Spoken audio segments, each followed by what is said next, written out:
semuanya, selamat datang kembali di podcast Garis 2. Oke, kali ini hostnya berbeda lagi nih, biar kalian para penonton gak bosan nih liatnya. Kenalin, aku Sabrina Halwa Utsma yang akan menemani kalian ngobrol santai tapi inspiratif. Oke, hari ini kita kedatangan tamu yang luar biasa. Seorang teman yang baru saja ngebuat kita semuanya pastinya bangga karena berhasil meraih juara pada ajang Pekan Ilmiah Mahasiswa Nasional atau PIMNAS 2025. Please welcome. Halo semuanya, perkenalkan aku Aisyah. Halo Kak Aisyah, apa kabar nih? Sebelumnya selamat ya karena telah berhasil meraih juara pada PIMNAS tahun 2025 ini. Nah, boleh dong sebelum masuk ke segmen yang lebih dalam, bisa diperkenalin Kak Aisyah ini dari jurusan apa serta di PIMNAS ini ikut kategori apa? Oke, kenalin aku Aisyah Dura Afifa dari program studi S1 Teknik Mesin dari angkatan 2024. Di sini aku mengambil skim PKMPI, di mana pada skim PKMPI ini tuh berfokus pada membantu mitra di usaha rumahan atau UMKM yang berprofit. Oke, keren banget nih Kak Aisyah dari jurusan Teknik Mesin ya? Ya Kak. Oke, jadi Kak Aisyah bisa diceritain nggak awal mula ini bagaimana tertarik ikut PKM atau program kreativitas mahasiswa ini yang akhirnya membawa Kak Aisyah dan tim untuk lanjut di PIMNAS ini? Oke, awalnya aku udah dapat info dari waktu itu kan di ospek ya Kak, ospek departemen. Itu udah ada pengenalan dari apa sih PKM itu, program lomba apa sih gitu. Dan kayak hebat banget gitu, kan ada cuplikan video kayak hebat banget, cutting bisa sampai lomba nasional, sampai bisa di ajang bergengsi gitu. Terus aku mulai sedikit kepo, apa sih isinya PKM itu, terus lombanya skim apa aja, dan aku mulai tertarik dan mau mencoba. Lalu aku langsung mendaftar di PKM gitu. Oke, jadi Kak Aisyah ini sudah mengenal PIMNAS sejak maba ya, sudah dikenalin sejak maba.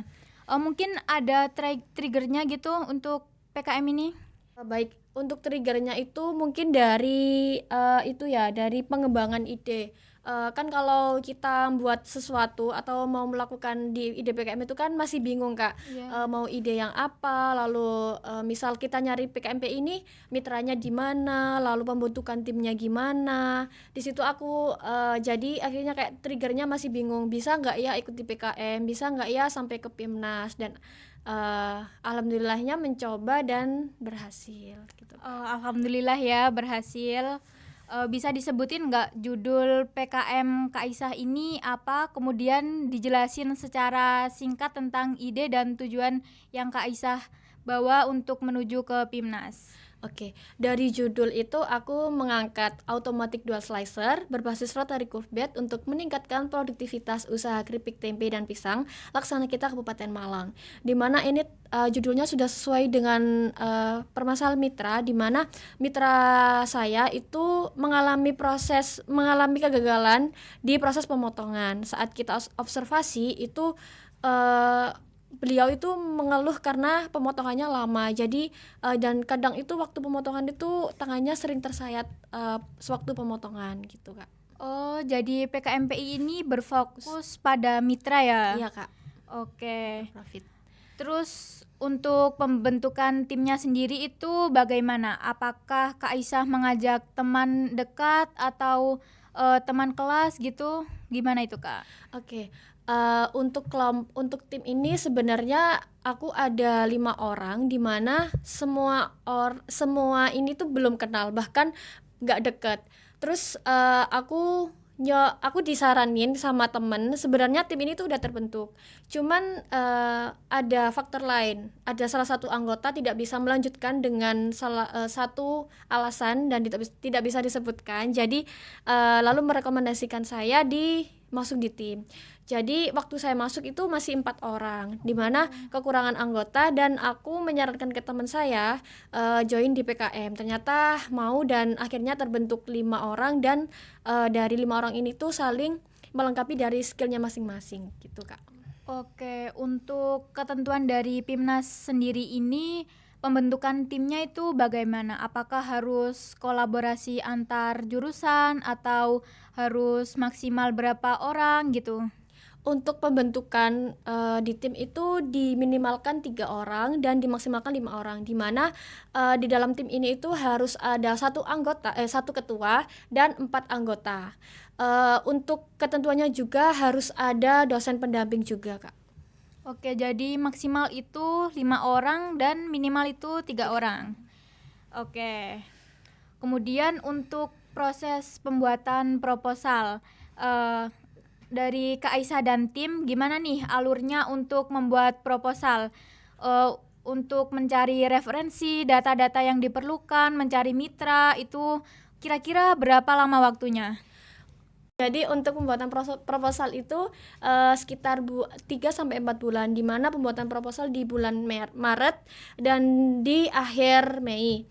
Nah itu banyak sekali ya Kak, kayak yang buat lama itu dari desain mesinnya itu maunya kayak gimana, terus data-datanya yang harus valid gitu. Jadi itu yang buat lama dan banyak revisi juga dari dosen, dari PKM Center juga menyarankan kayak gini-gini, jadi kita harus bisa sesuai di panduan PKM gitu Kak. Wah, cukup lama juga ya, 3-4 bulan itu. Berarti dalam jangka 3-4 bulan itu Kak Aisyah itu mempersiapkan proposal dengan sebaik mungkin ya untuk bisa lolos untuk tahap selanjutnya.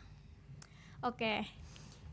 Kemudian untuk mencari dosen pembimbing sendiri itu Kak Aisyah memilih dari dosen yang sudah paham di bidang itu atau dosen PA atau dosen yang dikenal atau bagaimana Kak? Kalau dari dosen ini dari dosen yang saya kenal, di mana waktu itu kan kami masih bingung nih dari dosen yang kayak seperti apa, kita bingung, tapi kita harus mematangkan dulu ide kita, dari ide kita, proposal kita, dari semuanya proses dan bahkan waktu kita cari dosen itu pun bingung siapa nih yang mau jadikan dosen pendamping gitu. Alhasil waktu itu dapat rekomen juga dari teman-teman gimana kalau Pak Danang dari Elektro, dan ternyata waktu kita ngobrol dengan beliau, kita diskusikan juga dengan idenya yang kita akan lombakan, itu beliau mau dan mau membimbing di PKM ini gitu Kak. Oke, untuk dosen pembimbing ini tentunya harus bisa sejalan ya dengan ide yang kita bawakan nanti. Pastinya. Oke, untuk tantangan terberat sendiri ini di mana? Di fase apa ketika Kak Ais mencari ide atau menulis atau revisi-revisi dari dosen gitu, atau justru untuk mengatur waktunya sama tim itu bagaimana? Terus untuk cara mengatasinya itu gimana sih Kak gitu? Untuk ketantangannya itu dari segi manajemen waktu ya, karena kan kita antara berlima ini nggak tahu nih kesibukannya apa aja, jam kuliahnya juga tabrakan. Berbeda-beda gitu ya. Iya Kak, jadi mau ketemu atau mau diskusi tim itu tuh sulit Kak. Lalu kita semua itu menjadwalkan dari satu persatu anggota, menjadwalkan di jam berapa aja yang free mungkin. Yang free dan hari apa aja.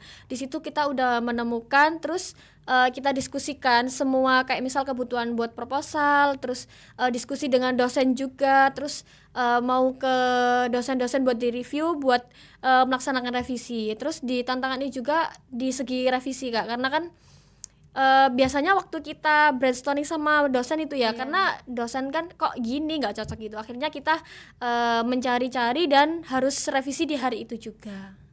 Oke, jadi revisinya itu di hari itu juga biar cepat selesai, kemudian gitu, bisa berprogres untuk selanjutnya ya. Oke. Kemudian waktu pengumuman lolos nih, Kak Aisyah sama tim itu lagi berbarengan atau gimana? Terus untuk perasaannya waktu itu ketika tahu lolos PIMNAS itu gimana sih Kak? Wah pastinya serem banget Kak, karena kita itu nggak nyangka bakal sampai di titik PIMNAS, dimana kita perjuangannya ini hampir 1 tahun kan Kak, dari proposal, terus pengumpulan ide dan cari mitra dan lain-lain. Pastinya senang, ada yang nangis, ada yang senang banget, ada yang terharu karena udah berhasil sampai di titik PIMNAS dan berharapnya sih pulang bawa medal. Oke. Harapannya kan bisa menang ya, dan Iya, alhamdulillahnya itu terwujud terwujud. dalam proses yang sangat panjang Iya, itu Kak Aisyah bisa mewujudkan. mewujudkan untuk menjadi juara. Menurut Kak Aisyah sendiri, apa saja kesalahan bagi para peserta PKM atau peserta PIMNAS yang bisa membuat mereka itu nggak lolos dalam tahap proposal? Oke, kalau kesalahan umumnya itu di mereka itu kebanyakan tidak mematuhi di buku panduan. Jadi di setiap tahap dimulai di PKM, PIMNAS dan pendanaan itu kan ada buku. Di mana buku panduan itu harus semua mahasiswa atau semua peserta itu mematuhi kayak misal marginnya berapa, lalu ketentuannya apa aja. Dan bahkan kalau misal ada nomor yang salah, misal ketentuan di akhir, dia meletaknya di atas itu udah otomatis dieliminasi. Terus yang kedua itu dari segi pengerjaannya itu mepet deadline Kak. Dimana kan jadinya penulisannya nggak rapi. Terus banyak yang typo, banyak penulisan yang salah dan yang lainnya. Jadinya gitu. kurang maksimal ya kalau Iya, Kak. semisal kita mengerjakannya itu mepet Iya. waktu. Terus sama idenya kurang mateng. Jadi waktu ditanya atau di review dosen itu kayak masih bingung gimana sih idenya, gimana sih program PKM-nya gitu. Jadi masih bingung dan belum mantap. Itu yang buat kesalahan fatalnya di nggak lolos di PIMNAS. Oke, selama tahap ke PIMNAS ini kan kurang lebih 1 tahun nih ya Kak. Dalam 1 tahun ini skill apa aja sih yang terasah dalam diri Kak Aisyah selama mengikuti PIMNAS? Kalau dari aku banyak ya Kak, karena dari PIMNAS ini maupun PKM itu diajarkan dari nulis artikel, lalu nulis proposal tahap demi tahap, terus dari segi presentasi, terus banyak sekali yang didapat. Dimana kan aku masih mahasiswa awal, mahasiswa semester 3 ya Kak, jadi belum tahu gimana sih nulis artikel itu, gimana ketentuannya. Jadi di PKM ini tuh banyak diajarkan, banyak kita itu berkembang banyak di bagian skill di segi penulis gitu Kak. Oke, jadi untuk bekal semester akhir nih Iya. ya. Oke, sebagai mahasiswa UM, dorongan atau dukungan apa aja sih dari kampus yang sekiranya membuat Kak Aisyah ini sehingga terbantu banget dari dukungan tersebut? Kalau dari UM itu banyak, dari segi fasilitas dari UM itu sangat terbantu, dan dari segi peran dosen dan dari peran PKM Center, di mana dari PKM ini itu kita banyak dibimbing, banyak diarahkan. Kayak misal kita melakukan kesalahan nih, kita itu diarahkan biar untuk selanjutnya itu bisa lebih baik dan bisa berkembang dan bisa sampai lolos ke PIMNAS. Terus dari misal kita review ke dosen gitu, mereka itu sangat terbuka. Kayak misal kita mau ngajuin, misal Pak ini apakah ada kesalahan atau ada review dari bapaknya, itu dosennya itu sangat terbuka sekali. Jadi kita itu tidak kekurangan ilmu dari para dosen-dosen yang sudah mereview dari ide kita gitu. Nah, para penonton nih yang mau berjuang untuk PIMNAS tahun depan, jangan takut ya untuk memulai, karena dari UM sendiri pun sudah memfasilitasi untuk melaju untuk ke PKM ini, seperti yang disebutkan Kak Aisyah tadi, untuk bisa direvisi sama dosen-dosen yang sudah ahlinya, kemudian fasilitas-fasilitas yang lainnya juga. Kemudian untuk persiapan ke PIMNAS ini itu apa saja yang Kak Aisyah dan tim persiapkan untuk menuju ke presentasi PIMNAS itu? Oke, kalau dari persiapan itu dari UM itu ada karantina. Namanya karantina itu jadi kita untuk dibimbing atau persiapan mental, di mana kita dulu melaksanakannya itu di Batu Kak. Di situ kita dibina dari segi presentasi, tanya jawab, dari segi sikap presentasi dan yang lain. Jadi difokuskan ke presentasi karena itu kan yang sangat penting ya Kak di PIMNAS. Terus waktu karantina itu juga kita melaksanakannya itu dari pagi Kak, dari pagi sampai malam. Itu terus diporsir dari mungkin ide kita yang kurang atau tanya jawab kita yang kurang. Itu dosen-dosen selalu memberi masukan, selalu memberi pertanyaan, apa yang kurang sih dari ide kita, apa sih yang harus diperbaiki gitu Kak. Oke, jadi dalam 1 minggu itu Iya. Kak Aisyah dan tim yang lainnya Iya, itu karantina ya. melaksanakan karantina. Oke, dalam 1 minggu itu pastinya dimaksimalkan banget Banget. untuk dimulai dari pertanyaan Iya, itu, Kak. apalagi nanti semisal ada pertanyaan out Out of of the the box box. dari dewan juri pada PIMNAS itu nanti. Oke. Nah, karena kan ini udah selesai PIMNAS nih ya. Nah, bisa diceritain dong gimana nih perasaannya. Terus kemudian di sana itu berapa hari dan apa aja sih yang dilakuin di sana? Oke, jadi aku waktu PIMNAS itu dilaksanakan selama seminggu, Kak. Jadi waktu itu aku mulai berangkat di sana registrasi dulu di Unhas, lalu melaksanakan persiapan, terus disiapkan juga base camp, di mana base camp itu buat tempat kontingen UM untuk melaksanakan mungkin ada diskusi gitu ya, diskusi, terus latihan presentasi, lalu untuk kesiapan yang lain untuk di PIMNAS. Dan di sana juga ada acara serasian pimpinan, di mana itu merupakan acara dari pembahasan PIMNAS, lalu untuk PIMNAS kedepannya itu dilaksanakan di mana gitu. Dan di sana juga diajak jalan-jalan Kak sama UM.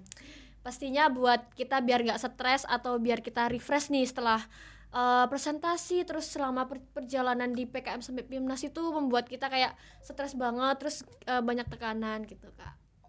Wah, pastinya sangat seru nih di sana. Bisa dapat banyak teman, Ya, kemudian diajak pastinya. jalan-jalan sama UM biar bisa nge-refresh otak setelah dibantai-bantai waktu presentasi. Pastinya. Oke. Setelah ini untuk rencana kedepannya Kak Ais ini apa sih? Apakah akan melanjutkan ide tersebut, akan dikembangkan lagi atau ada proyek baru? Kalau rencana dari tim atau ada rencana dari saya itu bisa mesin ini tuh bisa dibuat di khalayak umum. Jadi mesin ini nggak hanya dibuat dari mitra, nggak dipakai buat mitra aja, jadi bisa dipakai yang lain seperti UMKM yang seperti kerupuk buah dan kerupuk yang lainnya. Jadi mesin ini tuh bisa dimanfaatkan di semua khalayak umum, tidak hanya dimanfaatkan di mitra saja. Wah, udah gak kerasa gak sih kita udah ngobrol lama, ngobrol bagaimana tips-tips dalam penulisan, mengobrol mencari mitra dan lain-lainnya. Oke, sebelum kita tutup, apa sih pesan dan kesan Kak Ais atau motivasi buat mahasiswa di luar sana yang ragu untuk memulai perjalanan pada PKM ini? Oke, kalau pesan dari aku jangan takut buat daftar di PKM, karena di PKM itu tuh banyak sekali manfaat yang didapat. Nggak perlu ide besar, tetapi kita harus mau untuk belajar. Dan di PKM ini tuh kita diajarkan buat berkembang banyak Kak, dari segi menulis artikel, dari proposal, lalu untuk segi presentasi juga kita itu dilatih untuk semuanya.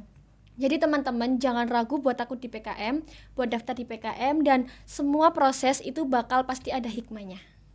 Nah, buat teman-teman yang ragu untuk memulai, jangan takut ya untuk memulai, karena yang pastinya kita nanti akan dibimbing untuk proses dari awal hingga tahap akhir. Betul, Kak.